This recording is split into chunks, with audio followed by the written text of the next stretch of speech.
Hello students, કેમ છો? મજામાં ને? આપણે 6th યુનિટની ફર્સ્ટ રીડ એનો લાસ્ટ પાર્ટ આજે આપણે કરવાનો છે.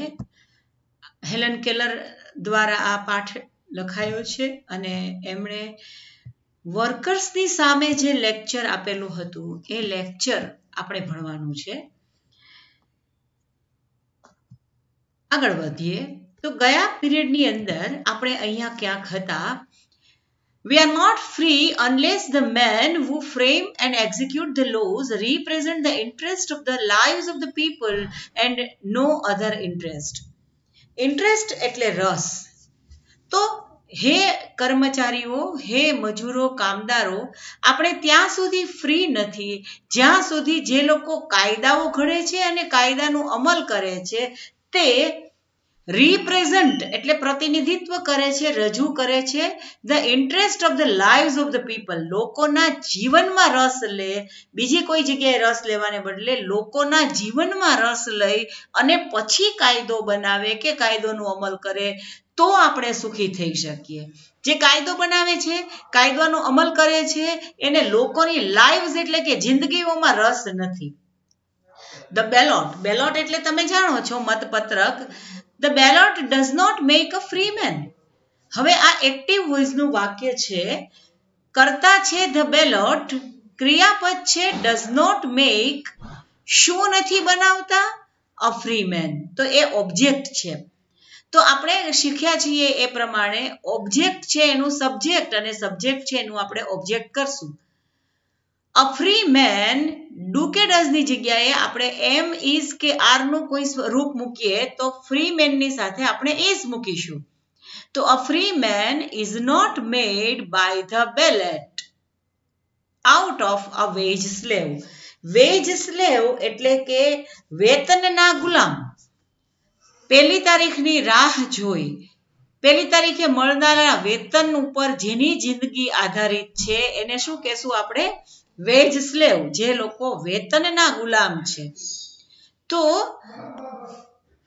the ballot does not make a free man out of a wage slave. જે વેતનના ગુલામો છે એવા ગુલામોમાંથી એક સ્વતંત્ર માનવનું સર્જન મતપત્રકો દ્વારા કરવામાં આવતું નથી. There has never existed a truly free and democratic nation in the world. સમગ્ર વિશ્વની અંદર truly free and democratic nation તો અસ્તિત્વ જ નથી ધરાવતું.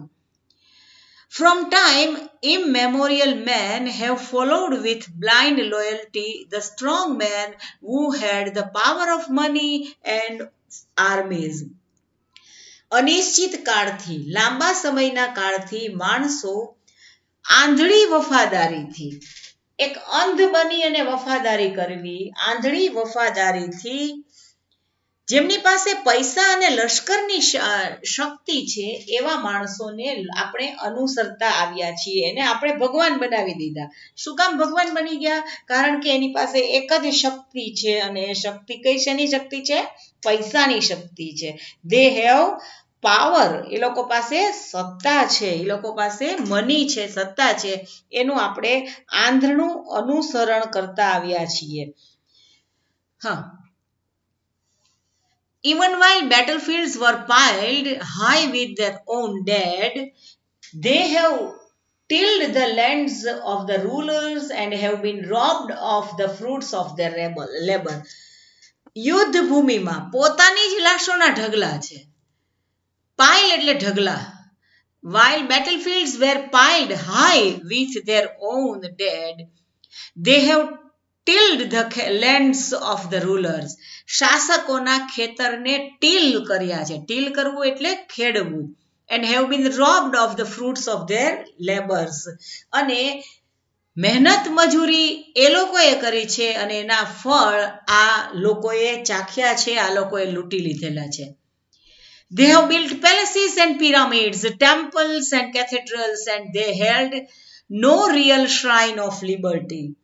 એ લોકોએ ખુદે પોતાના પિરામિડો બાંધ્યા છે, મહેલો બાંધ્યા છે, મંદિર બાંધ્યા છે, દેવળ બાંધ્યા છે, પણ એમાં લિબર્ટી એટલે સ્વતંત્રતા, શ્રાઇન ઓફ લિબર્ટી એટલે સ્વતંત્રતાની દેવીનું મંદિર ક્યાંય કોઈએ બનાવ્યું નથી. As civilization has grown more complex, the workers have become more and more enslaved until today they are little more than the parts of the machine they operate. જેમ જેમ માનવ સભ્યતા વધારે ને વધારે કોમ્પ્લેક્સ બનતી ગઈ, કોમ્પ્લેક્સ એટલે સંકુલ, જટિલ બનતી ગઈ, તેમ તેમ વર્કર્સ મોર એન્ડ મોર એન્સ્લેવ્ડ, વર્કર્સને વધુ ને વધુ ગુલામ બનાવાતા ગયા. Today they are little more than the parts of the machine they operate. આજે એ લોકો મશીનનો જે પાર્ટ ઓપરેટ કરે છે એનાથી વધારે બીજું કંઈ નથી.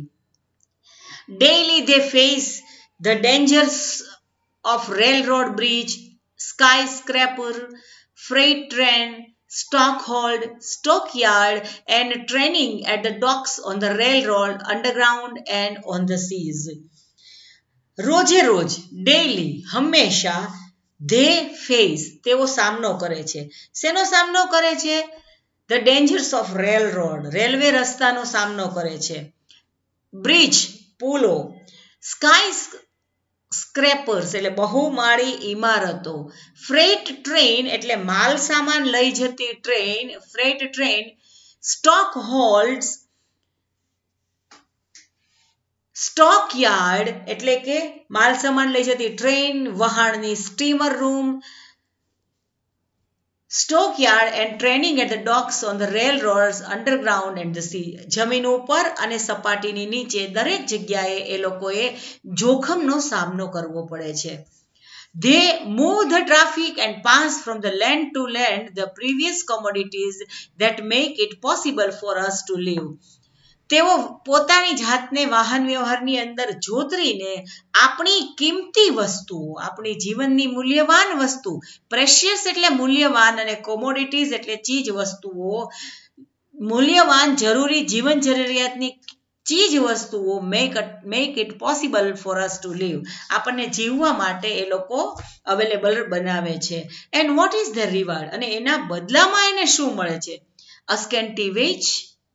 સ્કેન્ટી વેજ એટલે એક બહુ ઓછો, ક્ષુલ્લક, નામ જેવો, નહીં જેવો પગાર. ઓફન પોવર્ટી, લગભગ ગરીબી. રેન્ટ, ભાડા. ટેક્સીસ, ટેક્સના એના જે કંઈ હોય એ. એન્ડ વોર કમ્પેન્સેશન, અને યુદ્ધના નુકસાનની ભરપાઈ કરવામાં એમણે યોગદાન આપવું પડે છે. હવે આજે સિવિલાઇઝેશનનો વિકાસ થઈ ગયો છે, તો જેમ જેમ સિવિલાઇઝેશન એટલે કે માનવ સભ્યતા, માનવ સંસ્કૃતિનો વધુ ને વધુ વિકાસ થયો, તેમ તેમ કામદારોની, વર્કર્સની હાલત વધુ ને વધુ ખરાબ થતી ગઈ. આજે એ લોકો એક મશીનથી વધારે કાંઈ નથી. તેઓનું જિંદગી ખતરામાં છે. રોજ બરોજ કેટલાય જીવનની મુશ્કેલીઓનો એ લોકોએ સામનો કરવો પડે છે, અને આપણા માટે પ્રેશિયસ કોમોડિટીઝ, મૂલ્યવાન વસ્તુઓ શક્ય બનાવે છે.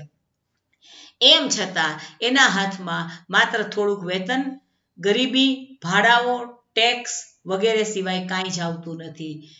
The kind of preparedness the workers want to reorganization and reconstruction of their whole life, such as has power been attempted by statesmen or government. The kind of preparedness, કર્મચારીઓને એ મેળવવાની તૈયારી છે કે તેના સમગ્ર જીવનનું એક રીઓર્ગેનાઇઝેશન એટલે ફરીથી, ઓર્ગેનાઇઝેશન એટલે સંગઠન, રીઓર્ગેનાઇઝેશન એટલે ફરીથી સંગઠન કરવું, રીકન્સ્ટ્રક્શન એટલે ફરીથી કન્સ્ટ્રક્ટ કરવું, રચના કરવી, પુનર્રચના કરવી, પોતાની જિંદગીની પુનર્રચના કરવાની એ લોકોને જરૂર છે. સચ એઝ આ બિચાકડા મજૂરોને, કામદારોને, રોજમદારોને પોતાના જીવનને ફરી એકવાર પુનર્ગઠિત કરવાની જરૂર છે, નવરચના કરવાની જરૂર છે, ફરી એકવાર કન્સ્ટ્રક્ટ કરવાની જરૂર છે. કારણ કે આ કામ ક્યારેય સ્ટેટ્સમેન કે ગવર્મેન્ટ દ્વારા કરવામાં આવ્યું નથી. કોઈ રાજકારણીએ કે કોઈ સરકારે આ લોકોના પુનર્ગઠનનું કાર્ય કર્યું નથી. The Germans found out years ago that they could not raise good soldiers in the slums, so they abolished the slum. Slum એટલે ઝૂંપડપટ્ટી.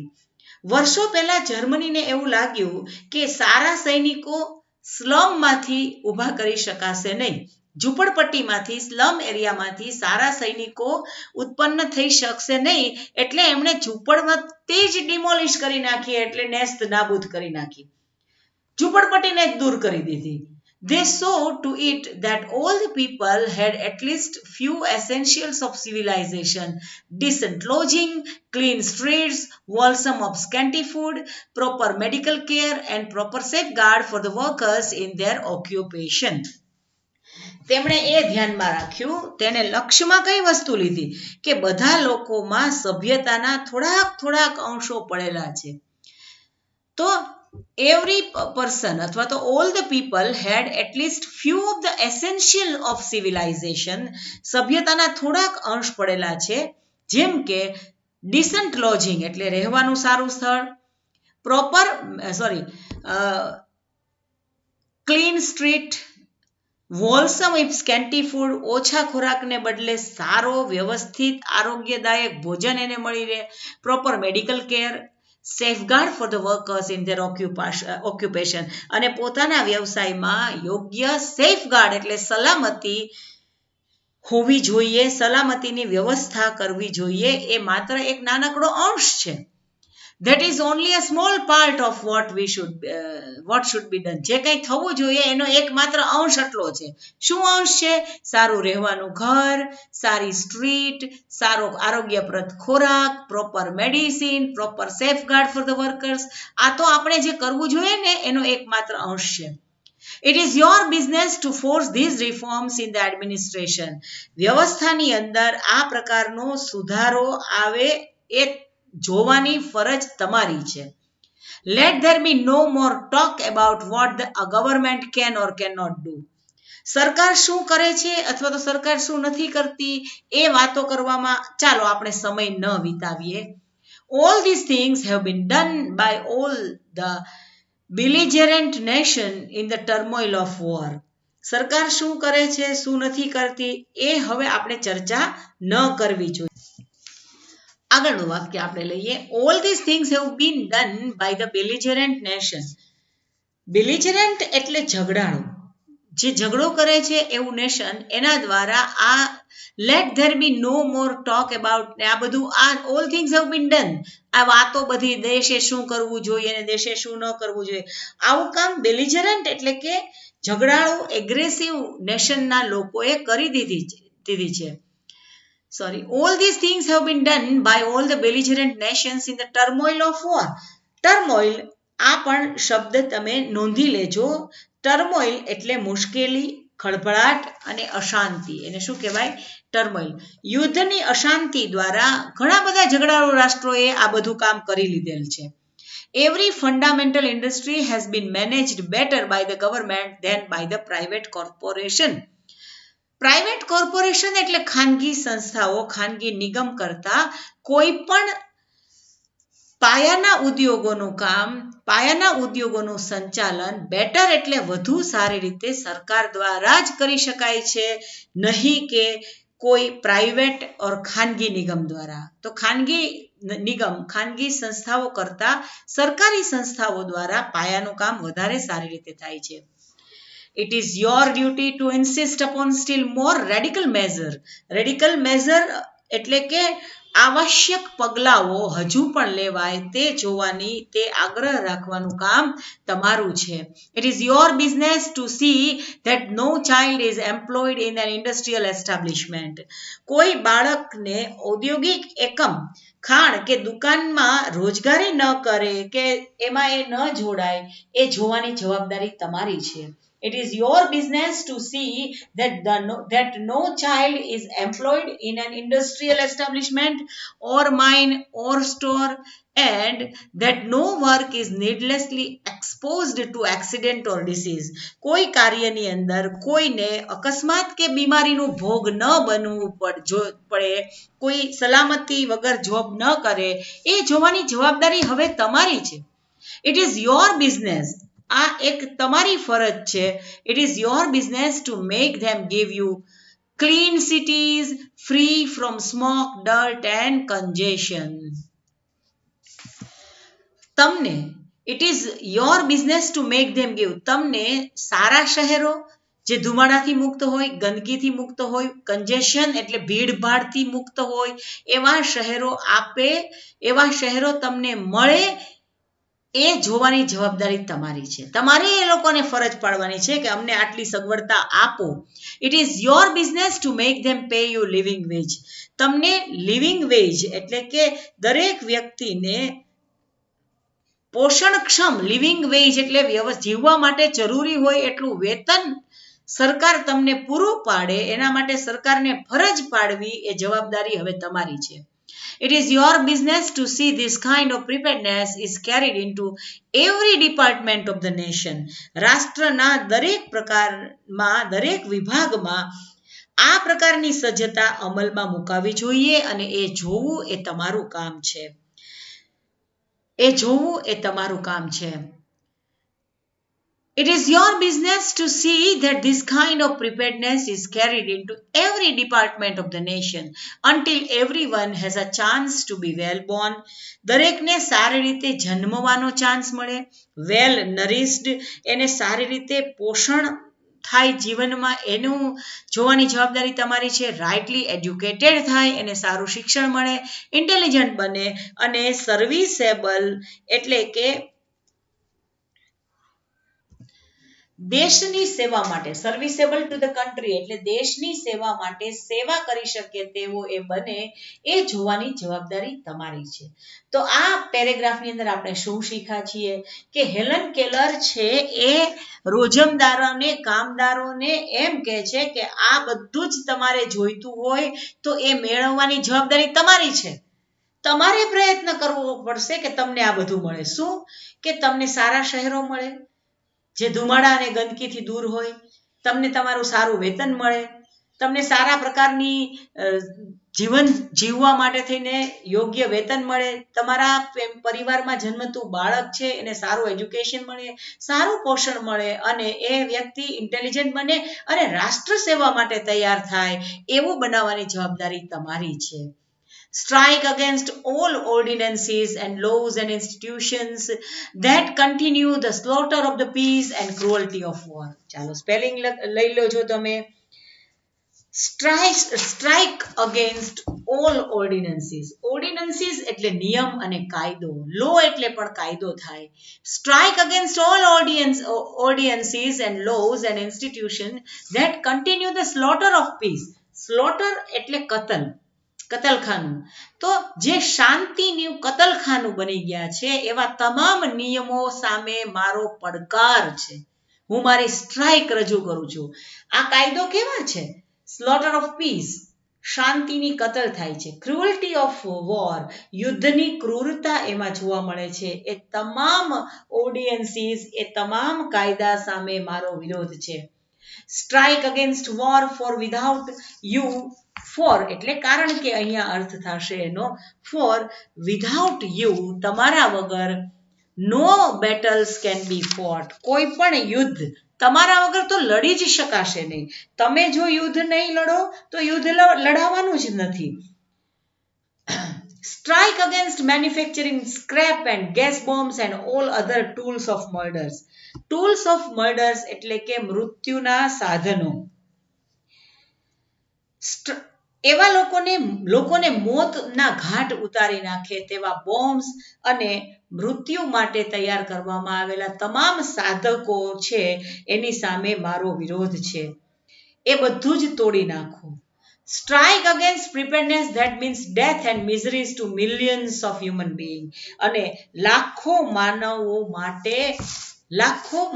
માટે strike against preparedness, that means death and misery to the મૃત્યુ અને મિઝરી એટલે દુઃખ. લાખો માનવીઓ માટે મૃત્યુ અને મિઝરીઝ એટલે દુઃખ અને યાતના લાવનાર તમામ નિયમો તોડી નાખો. Be not dumb obedient slave in the army of destruction. Destruction એટલે વિનાશ અને એનું વિરોધી છે construction એટલે કે સર્જન. બહુ સરસ વાક્ય છે friends. Be not dumb obedient slave in the army of destruction. વિનાશના સૈન્યના મૂંગા obedient આજ્ઞાકારી ગુલામ ન બનો, પણ be heroes in an army of construction, અને સર્જનના લશ્કરના તમે હીરો બનો, પણ ડિસ્ટ્રક્શન એટલે વિનાશના લશ્કરના ગુલામ ન બનો. આ સરસ સંદેશ સાથે આજનો આ પાઠ આપણે ફાઇનલી પૂરો કરીએ છીએ. ફરી એકવાર થેન્ક યુ વેરી મચ, અને પ્રિપેર વેલ. આજની શક્ય હશે તો હું આજે જ તમને શોર્ટ નોટ મોકલી દઉં છું, તો એ નોટમાં લખી નાખજો. Take care. Good bye friends.